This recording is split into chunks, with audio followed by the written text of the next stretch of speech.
আজকে নতুন আরেকটা ভিডিও নিয়ে চলে আসলাম। আজকে আমরা চলে আসলাম মেলাতে, আর এটা হচ্ছে কিসের মেলা সেটা আমি পরে বলছি। মনে হচ্ছে লোকজনের ভিড় দেখে মনে হয় এই যে আরেকটা কুম্ভর মেলা লেগেছে। তো আমরা দুজন এসেছি, জানি না স্নান করবো কিনা, কারণ গামছাই তো আনিনি, জানি না কি তার মানে স্নানই করবো না।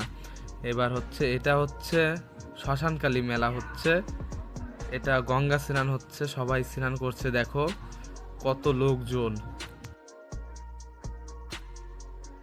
ছেলে মেয়ে ভাগ করা আছে, ওই পাশটায় ছেলেরা আর এই পাশটায় মেয়েরা স্নান করছে, তাই আমরা এখানে বেশিক্ষণ দাঁড়ালাম না, কারণ মেয়েরা স্নান করছে, এখানে দাঁড়ানোটা ঠিক হবে না, তাই আমরা মেলার ভিতরের দিক যাচ্ছি। দেখো দোকানপাট দুপাশে বসেছে।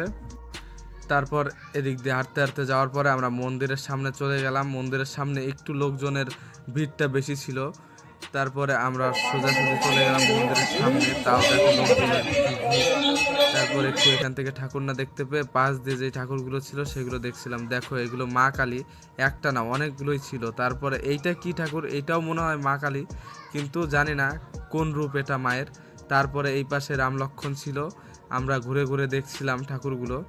তারপরে চোখে বাঁধলো এইখানে মা দুর্গা, দেখো কত সুন্দর লাগছে। এইখানে উনি লোকটা কি যেন করছে, জানি না কি করছে। তারপরে আমরা এটা দেখার পরে এদিকে চলে গেলাম, আবার এদিকে রাম, তারপরে এদিকে হনুমান। দেখো মনে হচ্ছে সেই কি যেন একটা বানিয়েছিল না, ওই যে ব্রিজ, সেই ব্রিজটা মনে হয় বানানোর জন্য সেরকম কিছু করছে। আর এই দেখো এই পাশে শিবলিঙ্গে জল ঢালছে।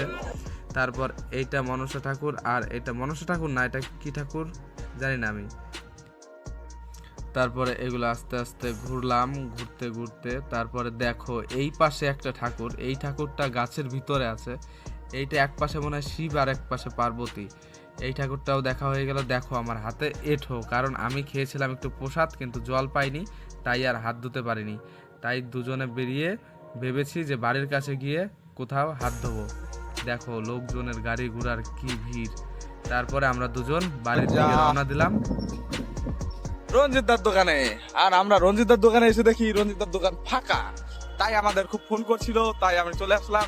তো রঞ্জিতদার কথা শুনে মনে হলো যে আমিও একটু চুলদারিটা কেটে যাই। রঞ্জিতদা যেহেতু লজ্জা পেয়েছে, হ্যান্ডসাম ছেলে তো, এর জন্য একটু মুখটা ঢেকে রেখেছে। ওই যে দেখো ওইটা। আমরা চুলদারি কেটে বাড়ি যাই। ভিডিওটা ভালো লাগলে অবশ্যই লাইক করে দিও, আর এই চ্যানেল নতুন হয়ে থাকলে অবশ্যই সাবস্ক্রাইব করে দিও।